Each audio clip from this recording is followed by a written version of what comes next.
Time now for the business news, and our business editor Stephen Carroll is here once again. Hello to you, Stephen. Hi, Hannah. We're going to start off with criticism from the United States about the EU's tax investigations. The US Treasury Department has lashed out at the European Commission over its treatment of American companies and their tax arrangements in Europe.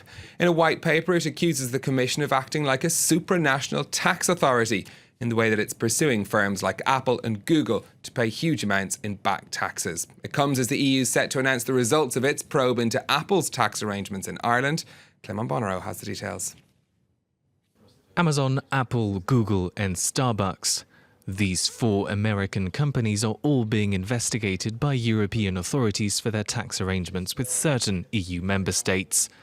The US Treasury Department, however, warns the EU Commission against taking action, saying that Brussels was becoming a supranational tax authority that threatened international agreements on tax reform and countries' ability to set their own tax policy. In a report published on Wednesday, the Treasury warns, "These investigations, if continued, have considerable implications for the United States, for the US government directly, and for US companies in the form of potential lost tax revenue and increased barriers to cross-border investment. Critically, these investigations also undermine the multilateral progress made towards reducing tax avoidance." The criticism comes as the EU is expected to deliver its decision on Apple next month. The company could be hit with a multi-billion euro fine for unpaid taxes. Apple has been accused of sheltering billions of euros in profit in Ireland under a deal it reached with Irish authorities. The company has made headlines for paying a 2% corporate tax rate, well below the standard 12.5% rate. Earlier this year, the US government publicly challenged Brussels, accusing it of bias against US corporations. The EU, however, says all companies are treated equally. Last year, Italy's Fiat was ordered to repay 20 to 30 million euros in back taxes to Luxembourg and the Netherlands for breaking rules on tax avoidance.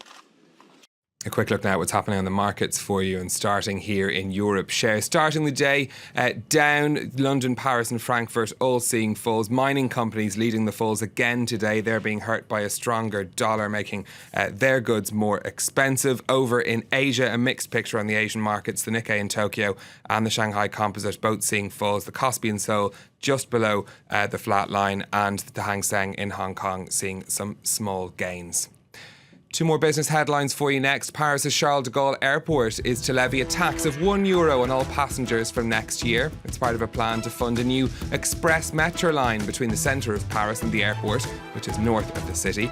French media reports say the levy could raise more than €35 million a year. The line isn't expected to open for at least 6 years, though. And Google is to change its search algorithm to punish sites that use intrusive pop-ups. From January of next year, such sites will appear lower in Google's search results. The internet giant says it wants to discourage pop-ups that cover the main content of a page, but they'll make an exception in some cases, including sites that require login. Moving on now, Stephen, to a controversy in the United States over the cost of an allergy injection, and Hillary Clinton has waded into this debate. The injection in question is the EpiPen. It's an emergency treatment for anaphylactic shock made by the drugs company Mylan. Now, over the past 6 years, the price of that injection has risen by more than 500%. A pack of 2 costs some $600 now. Democratic nominee Hillary Clinton has gotten involved in the debate. She called the price rise outrageous and asked Mylan to reduce it. And that actually had an immediate impact on Mylan's share price, which fell by 5% on Wall Street yesterday. And we'll finish up, Stephen. News from Singapore. They've begun testing self-driving cabs. Selected members of the public are being given the chance to take a free ride in a new fleet of autonomous cabs. It's a scheme run by the American startup Nutonomy, which has begun testing the service in April in the city. Passengers are accompanied on their journey by one of the company's engineers who can take control of the car if needed. The trials are being carried out on a set of roads in the One North area of Singapore. Company is stealing a march on Uber, though. The ride-sharing firm is hoping to begin its fleet of self-driving taxis in the US city of Pittsburgh in the coming weeks. Call me old-fashioned. I think I prefer them with a driver behind the wheel. Thank you for that. Stephen Carroll brings us all the latest from the world of business.